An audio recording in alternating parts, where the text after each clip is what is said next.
جھاڑ رہی تھی واقع دامن کو، حسین چپ کے کھڑے تھے جھکائے گردن کو، اور نہ آسرا تھا کوئی شاہ کربلائی کو، اور نہ آسرا تھا کوئی شاہ کربلائی کو، وقت سوار کیا تھا بہن نے بھائی کو، حسین جب کے چلے بعد دوپہر رن کو، نعرہ سلوات ہے دشوار ساتوں کا لینا میرا، رسن کھول دو رسن کھول دو، خوبی سے سکینہ نے رو کر کہا، رسن کھول دو رسن کھول دو، میری عمر دیکھو یہ قید ستم، کہیں راستے میں نہ مر جائے ہم، میری سانس رک رک کے چلنے لگی، میرے خشک ہونٹوں پہ آ پہنچا دم، رسن میں ہے حلقوم میرا دوا، رسن کھول دو رسن کھول دو، كل أناس بإمامهم ومن أوتي كتابه بيمينه فأولئك يقرؤون كتابهم ولا يظلمون فتيلا، صلوات الله اللهم صل على محمد۔ حضرات گرامی، پروردگار عالم کا اپنی اس کتاب جس کے متعلق خود پروردگار عالم نے ذمہ داری لی ہے، ہم نے اس ذکر کو نازل کیا، نحن نزلنا الذکر وإنا لہ لحافظون، کہ میں نے اس ذکر کو، اس کتاب کو نازل کیا ہے اور میں ہی اس کی حفاظت کرنے والا ہوں، بے شک، جس کے بارے میں خدا ارشاد فرما رہا اس قرآن کی عظمت کے لیے کہ لو انزلنا ھذا القرآن علی جبل، اگر ہم اس قرآن کو پہاڑ پر اتار دیتے، پہاڑ پر نازل کر دیتے، لرأیتہ خاشعا متصدعا من خشیۃ اللہ، تو تم دیکھتے کہ قرآن کے وزن سے، اس کی عظمت سے یہ پہاڑ خدا کے ڈر سے ریزہ ریزہ ہو جاتے۔ بے شک، وہ قرآن جسے پروردگار عالم نے عالمین کے لیے ہدایت بنا کے بھیجا، اور یہ فرمایا کہ یہ وہ کتاب ہے جس میں کسی بھی قسم کے کسی شک و شبہے کی گنجائش نہیں ہے، اور ہر خشک و تر ہم نے اس کتاب میں رکھ دیا۔ اللہ نے دو ہی چیزیں ایسی ہیں جن کے متعلق کہا ہے، اور دونوں قرآن میں ہے۔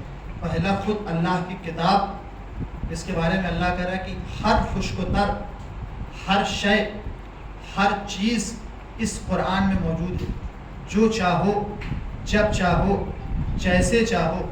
اگر تمہارے پاس قرآن کا علم ہے، تمہارے اندر معرفت قرآن ہے، معرفت خدا ہے، تو تم اس قرآن سے اپنے مفاد پورے کر سکتے ہو۔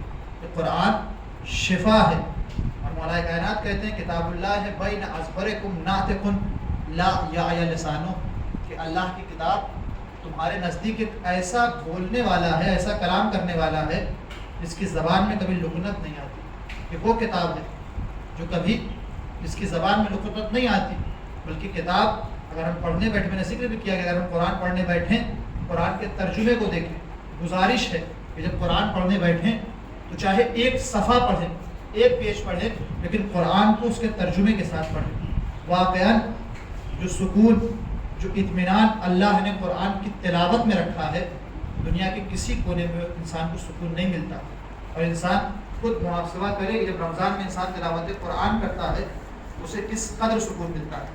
اللہ نے ایک گارنٹی اپنی کتاب کے بارے میں لی ہے کہ ہم نے ہر خوش و تر کو اس قرآن میں رکھا. اور دوسرا سورہ یاسین میں جو میرا موضوع بھی ہے, اللہ نے فرمایا کل شیء احصیناہ فی امام مبین, کہ ہم نے ہر شے کا احصاء, ہر شے کو امام مبین کے اندر سما دیا. اب مفسرین لکھتے ہیں کہ امام مبین سے مراد مولا کائنات کی ذات گرامی. اللہ نے ہر شے کو یا قرآن میں رکھا ہے یا علی میں رکھا ہے.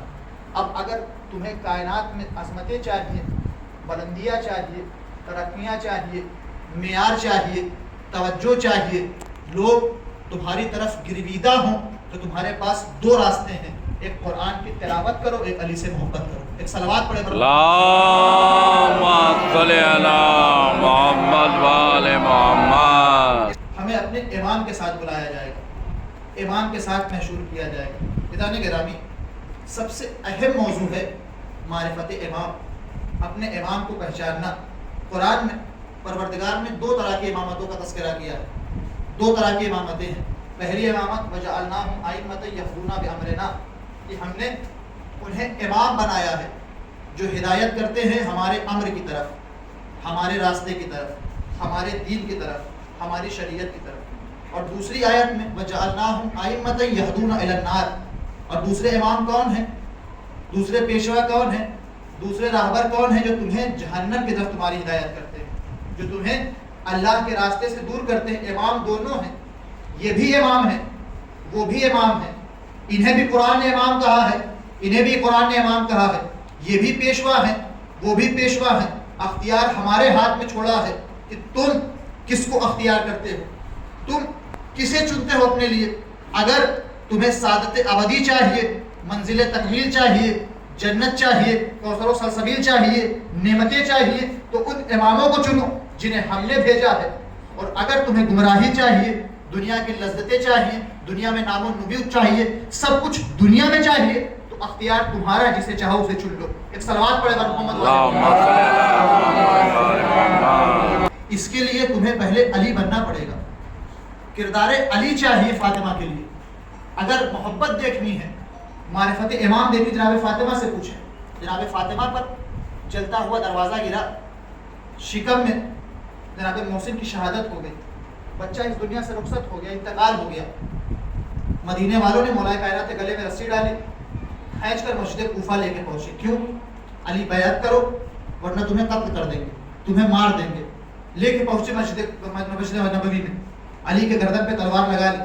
جناب فاطمہ بیت الشرف سے نکلی, بھول گئی اپنے سارے غم. کیوں؟ محبت علی میں, معرفت امام میں فاطمہ اپنے سارے غم و غصے کو بھول گئی, صرف اس لیے کہ امام مصیبت میں ہے, امام پریشانی میں ہے. آ گئی فاطمہ مسجد نبوی میں. اے مسلمانوں, علی کو چھوڑ دو ورنہ میں اپنے بالوں کو پریشان کر دوں گی, اپنے بالوں کو اذیت دے دوں گی. مسلمان خوف زدہ ہو گئے. مردہ مولا کائنات کہتے ہیں سلمان فاطمہ سے کہہ دو فاطمہ گھر چلی جائے. جناب سلمان نے کہا بیوی آپ یہاں سے گھر چلی جائیں, آپ یہاں نہ رکیں. ایک مرتبہ جناب فاطمہ کہتی سلمان تم دیکھ رہے ہو یہ میرے بچوں کو یتیم کرنے پہ تلے ہوئے ہیں, یہ مجھے بیوہ کرنے پہ لگے ہوئے ہیں, یہ میرے شوہر کو قتل کر دیں گے, میں کیسے چلی جاؤں. ایک مرتبہ سلمان کہتے ہیں بیوی یہ علی کا حکم ہے, آپ چلی جائیں. فاطمہ نے سر جھکا لیا, کہا سلمان اگر علی کا یہ حکم ہے تو فاطمہ کے لفظ زبان سے ایک کلمہ بھی اب باہر نہیں نکلے گا. یہ ہے معرفت امام, یہ ہے امام کی شناخت. جب انسان اپنے وقت کے امام کو پہچانتا ہے, وقت کے امام کو جان لیتا ہے, تو لجام فرس پہ ہاتھ ڈالنے کے بعد بھی شب عاشور نادم ہو کہ حسین کے قدموں میں چلا آتا ہے. اور حسین اسے قیامت تک کے لیے علیہ السلام بنا دیا کرتے ہیں. ایک صلوات پڑھے اللہم صلی علی محمد و آل محمد. اگر انسان پہچان لے اپنے وقت کے امام کو, اپنے زمانے کے امام کو, اور آج روز جمعہ ہے, آج کا دن ہمارے وقت کے امام سے منسوب ہے. جمعے کا دن امام زمانہ کا دن کہا جاتا ہے. ہمیں دعویٰ ہے، ہمارا عقیدہ ہے، امام کے ماننے والے ہیں، امام کے چاہنے والے ہیں، امام کے شیدائی ہیں، فیصلہ ہم خود کریں کہ ہم کتنا اپنے امام کے لیے کام انجام دیتے ہیں۔ ہر جگہ ہر وقت ہمارے زبان پہ ایک صدا ہوتی ہے، اللہم عجل ولیک الفرج، اے پروردگار اپنے فرج کو بھیج دے، امام زمان کو بھیج دے۔ انصاف سے بتائیں، میں اپنی بات کر رہا ہوں کہ ہم اس لائق ہیں، ہم آمادہ ہیں، ہم تیار ہیں کہ ہم ایک وقت کے امام، ایک حاکم عادل، وہ امام جس کے بارے میں کہا جاتا ہے کہ اس کی حکومت کا انداز وہی ہوگا جو حکومت علی کا انداز تھا، جو مولا کائنات کی حکومت کا انداز تھا۔ میں نے ذکر کیا بھی پچھلی مجلس میں کہ علی نے اپنی حکومت میں حقداروں کے حق تک حق کو پہنچایا۔ ہم اگر کسی منصب پر پہنچتے ہیں، کسی عہدے پر پہنچتے ہیں، تو پوری کوشش، پورا ہم و غم، پوری خواہش یہ ہوتی ہے کہ ہمارے گھر والے بھی اسی عہدے پہ پہنچ جائیں، ان کو فائدہ پہنچ جائے۔ لیکن علی اس ذات کا نام ہے جو اپنے بھائی کو بھی حقوق سے زیادہ نہیں دے رہا۔ مولا کائنات کے متعلق بس ایک واقعہ اور ربط مسائل۔ مولا کائنات کا حکومت ظاہری ہے، علی کوفے میں ہے، کچھ لکھ رہے ہیں۔ ایک مرتبہ دو افراد مولا کائنات کے پاس پہنچے۔ کیوں آئے تھے؟ علی حاکم ہیں، علی کو ہم کیسا سمجھ رکھا تھا کہ وقتی تعریف کریں کہ علی خوش ہو جائیں گے۔ پہنچے، مولا کائنات نے کہا بیٹا حسن جاؤ چراغ لے آؤ۔ بہت آپ نے سنا ہے واقعہ، کہا بیٹا حسن جاؤ چراغ لے کے آؤ۔ ایک مرتبہ دونوں نے سوال کیا، مولا چراغ جل تو رہا ہے، چراغ روشن تو ہے، پھر کیوں منگایا؟ کہا یہ چراغ جو جل رہا ہے یہ حکومت کے پیسوں کے تیل سے جل رہا ہے۔ اگر تمہیں حکومت کی بات کرنی ہو تو ٹھیک ہے، اگر ذاتی بات کرنا چاہتے ہو تو میں وہ چراغ منگا رہا ہوں جس میں علی کے ذاتی پیسوں کا تیل پڑا ہوا ہے، وہ علی کا ذاتی مال ہے۔ ایک مرتبہ دونوں لوگ اٹھ کے جانے لگے۔ کسی نے پوچھ لیا کسی کام سے آئے تھے، کوئی بات کرنے آئے تھے، جا کہاں رہے ہو؟ علی سے بات تو کر لو۔ کہا ہمیں اپنی بات کا جواب مل گیا، آئے تھے علی سے حکومت مانگنے۔ ایک مرتبہ کہتے جب علی ایک چھوٹے سے چراغ پر سمجھوتا نہیں کرتا تو علی ہمیں حکومت کیسے دے دے گا؟ جانتے ہیں کہ علی حاکم عادل کا نام ہے، علی حاکم انصاف پسند کا نام ہے، علی غیروں تک ناحق نہیں پہنچنے دے گا، علی حقدار کا حق والوں تک پہنچا کے رہے گا۔ صلوات پڑھے محمد والے محمد والے محمد۔ جس نے شام غریبہ میں حسین کے خیام اجاڑ دیے۔ حسین اپنے ساتھیوں کی قربانی پیش کر رہے ہیں، حسین اپنے جوان لال کا کلیجہ پیش کر رہے ہیں۔ ایک روایت ملتی ہے جب پیغمبر اسلام کا دور تھا، پیغمبر مسجد نبوی میں بیٹھے ہوئے، مصائب کی روایت ہے کہ پیغمبر مسجد میں ایک مرتبہ پیغمبر کے کانوں میں کسی کی لڑائی کرنے کی، جھگڑا کرنے کی آواز آئی۔ پیغمبر نے جناب سلمان کو بلایا، سلمان دیکھو کیا معاملہ ہے، لوگ کیوں لڑ رہے ہیں؟ جناب سلمان باہر آئے، واپس آ کر کہا اللہ کے رسول دو لوگ ہیں، ایک اونٹ پر مدعی ہیں، کہہ رہے ہیں وہ کہہ رہا میرا ہے، یہ کہہ رہا میرا ہے۔ پیغمبر نے دونوں کو بلایا، کہا تمہارے پاس کوئی دلیل ہے، کوئی ثبوت ہے، کوئی گواہ ہے؟ ایک نے کہا کہ اللہ کے رسول میرے پاس کوئی گواہ تو نہیں ہے، کوئی ثبوت تو نہیں ہے، لیکن ہاں میں اتنا جانتا ہوں آپ اس اونٹ کو ذبح کریں، اس اونٹ کے دل میں ایک داغ ہوگا۔ اللہ اکبر۔ کہا اس اونٹ کے جگر میں ایک داغ ہوگا۔ پیغمبر نے کہا اونٹ کو ذبح کیا جائے۔ جب اونٹ ذبح ہوا تو واقعاً اس کا دل جب شگاف کیا گیا تو اس اونٹ کے جگر میں ایک داغ تھا۔ ایک مرتبہ پیغمبر نے پوچھا تجھے کیسے پتا کہ اس اونٹ کے جگر میں داغ ہے، اس کے دل میں داغ ہے؟ کہا اللہ کے رسول میں نے ایک مرتبہ اس کے بیٹے کو اس کے سامنے قتل کر دیا تھا، میں نے اس کے بیٹے کو اس کے سامنے ذبح کیا ہے۔ ایک مرتبہ یہ بات سننا تھا، پیغمبر کی آنکھوں سے آنسو نکلنے لگے۔ سلمان نے پوچھا پیغمبر آپ کیوں رو رہے ہیں، آپ کیوں آنسو بہا؟ ایک مرتبہ پیغمبر تڑپ گئے، ایک جانور اپنے بچے کی قربانی قبول برداشت نہ کر سکا، اس کے جگر میں داغ ہے، میں اپنے حسین کو سوچ سوچ کے رو رہا ہوں۔ ارے میرے حسین کے سامنے اس کا 18 سال کا علی اکبر نیزہ کھا کے زین سے زمین پہ گرے گا۔ خدا کوئی رحمت دے سوائے کو میں سرکار سید الشہداء کے عزاداروں جناب علی اکبر حسین کے نانا کی شبیہ ہیں۔ امام حسین نے جب جناب علی اکبر کو رخصت کیا ہے تو حسین نے جملہ کہا پروردگار گواہ رہنا اب میں اسے بھیج رہا ہوں جو تیرے رسول کی شبیہ ہے، جو خلقاً تیرے پیغمبر کی شبیہ ہے۔ علی اکبر میدان میں آئے، علی اکبر جنگ کرتے جاتے ہیں۔ ایک مرتبہ جنگ کرتے کرتے علی اکبر واپس آئے، بابا پیاس کا غلبہ ہے، پیاس کی شدت ہے، ایک بوند پانی مل جائے تو انہیں بتاؤ بتاؤں کہ حسینی فوج کے افراد کس طرح جنگ کرتے ہیں، علی کے پوتے کیسے مقابلہ کرتے ہیں۔ حسین نے کہا اکبر حسین کے پاس پانی تو نہیں ہے، بیٹا اپنی زبان حسین کے دہن میں دے دو۔ جزاکم ربکم خیر الجزا۔ ایک مرتبہ اکبر نے بابا کے دہن میں زبان دی اور یہ کہہ کے باہر کھینچ لی، بابا بابا آپ کی زبان میں تو کانٹے پڑے ہوئے ہیں، آپ کی زبان تو مجھ سے زیادہ خشک ہے۔ اب اکبر میدان میں آئے، جنگ کرتے کرتے ایک مرتبہ ایک شکی نے علی اکبر کے کلیجے میں نیزہ مارا، نیزہ لگا، بانوں کا چاند گھوڑے پہ ڈگمگانے لگا۔ ایک مرتبہ ایک شکی نے علی اکبر کی پیشانی پہ تیر مارا، خون کا فوارہ نکلا۔ ایک مرتبہ خون علی اکبر کے گھوڑے کی آنکھوں میں پہنچا۔ ایک مرتبہ گھوڑے نے اپنا رخ موڑا، اب جو گھوڑا اب تک خیمے کی طرف جا رہا تھا، ایک مرتبہ اس کا رخ فوجی اشکیا کی طرف ہوا۔ اب جدھر سے اکبر گزرتے ہیں کوئی اکبر پر تلوار مارتا ہے، کوئی اکبر کو نیزہ مارتا ہے۔ روایت کے جملے ہیں فَقَطَعُوهُ بِسَيُوفِهِمْ اِرَبًا اِرَبًا کہ حسین کا لال گھوڑے کی پشت پر ٹکڑے ٹکڑے تقسیم ہو گیا۔ جزاکم ربکم خیر الجزا۔ خدا ان آوازوں پہ رحمت نازل کرے۔ اکبر گھوڑے سے گرے، آواز دیا بتا ہو علیکم منی سلام، بابا علی اکبر کا آخری سلام قبول ہو۔ حسین گرتے پڑتے مستیاں پڑھتے جا رہے ہیں، علی اکبر مجھے آواز دو۔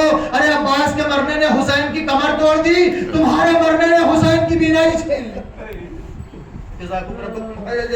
حسین اکبر کے سرانے پہنچے۔ ایک مرتبہ حسین نے علی اکبر کے سینے پہ ہاتھ دیکھا۔ اے بیٹا علی اکبر سینے پہ ہاتھ کیوں بابا؟ بابا ظالم نے نیزے کی انی اتار دی ہے۔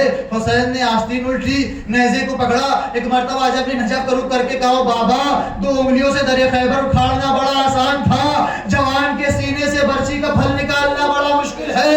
اب جو ایک مرتبہ حسین نے علی اکبر کے کلیجے سے برچی نکالی، صرف برچی باہر نہ نکلی بلکہ لیلا کے ارمان باہر نکلے، حسین کے لال کا کلیجہ باہر نکلا، موت کا پسینہ چمکا، روح کا فضل سری سے پرواز کر گئی۔ حسین ہے کربلا کا تپتا ہوا ریگزار ہے، 57 سال کا بوڑھا باپ، 18 سال کے جوان کا جنازہ، حسین لاشا اٹھانا چاہتے ہیں، حسین سے لاش نہیں اٹھتی۔ حسین نے کوشش کی، سینے کو سینے سے ملایا، لاش لے کے آگے بڑھے۔ ایک مرتبہ ہمت سے جواب دی، حسین نے لاش کو رکھا، آواز دی اے بنی ہاشم کے بچوں آؤ، جوان کا لاشا بوڑھے باپ سے اٹھایا نہیں جاتا۔ بچوں سے پہلے ایک مرتبہ زینب باہر آ گئی، اے میرے ماں جائے، میں نے اکبر کو 18 سال پالا ہے، میں علی اکبر کا جنازہ گوشت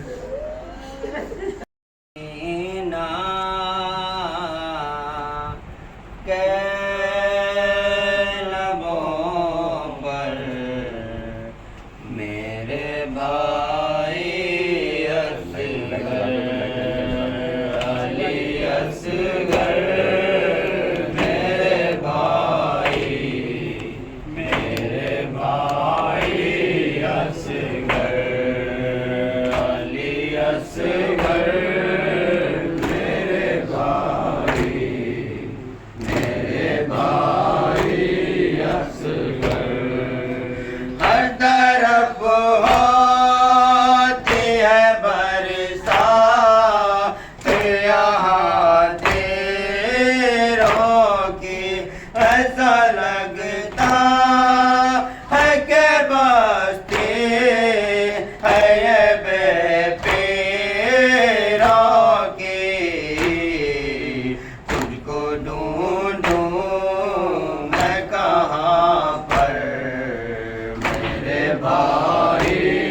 بھائی